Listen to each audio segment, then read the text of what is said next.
Keadilan dan perlindungan hak. Manusia diciptakan dari diri yang satu, Adam, maka semua manusia pada dasarnya setara di hadapan Allah. Larangan keras memakan harta anak yatim. Mengambil hak mereka secara zalim ibarat memakan api ke dalam perut. Syarat mutlak poligami adalah kemampuan untuk berlaku adil. Jika takut tidak bisa adil, maka perintahnya adalah cukup satu istri. Mahar adalah hak murni milik wanita yang diberikan dengan tulus, bukan sebagai harga beli, melainkan simbol memuliakan. Harta tidak boleh diberikan kepada mereka yang belum berakal, anak-anak, orang yang tidak cakap, tanpa pengawasan, agar tidak habis sia-sia. Hukum waris dan kesucian keluarga. Allah sendiri yang menetapkan pembagian waris secara detail untuk mencegah perselisihan antar anggota keluarga. Islam memberikan hak waris kepada wanita di masa ketika kebudayaan lain menganggap wanita sebagai harta yang diwariskan. Prosedur hukum yang ketat untuk menjaga kehormatan keluarga dan masyarakat dari perbuatan keji.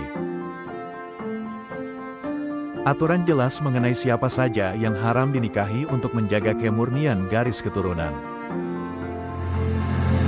Suami adalah pelindung, kawam, bagi istri dengan kewajiban memberikan nafkah dan perlindungan. Hubungan sosial dan integritas. Perintah menyembah Allah dibarengi dengan perintah berbuat baik kepada orang tua, kerabat, yatim, miskin, hingga tetangga. Allah tidak menyukai orang yang sombong dan membanggakan diri atas nikmat duniawi. Orang yang pelit dan menyembunyikan karunia Allah adalah bentuk pengingkaran terhadap nikmatnya. Menyekutukan Allah adalah dosa besar yang tidak akan diampuni jika dibawa hingga mati tanpa taubat. Perintah untuk menyampaikan amanah kepada yang berhak dan menetapkan hukum di antara manusia dengan adil. Ketaatan dan perjuangan. Taatlah kepada Allah, Rasul, dan ulul amri, pemimpin, selama tidak bertentangan dengan syariat.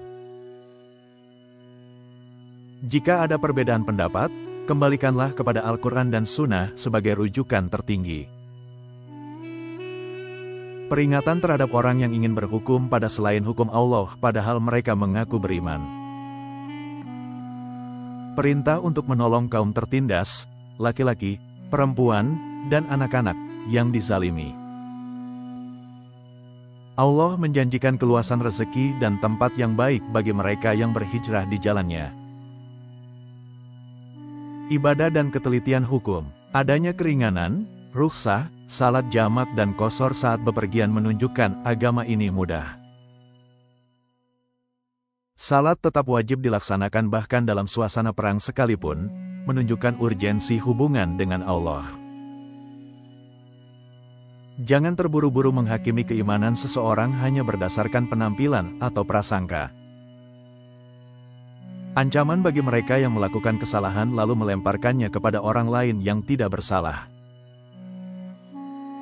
Janganlah menjadi pembela bagi orang-orang yang mengkhianati dirinya sendiri dengan berbuat dosa.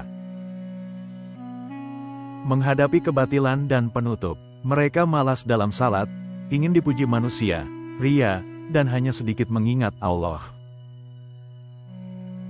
Jika mendengar ayat Allah diingkari atau diperolok, tinggalkanlah majelis tersebut sampai mereka ganti topik.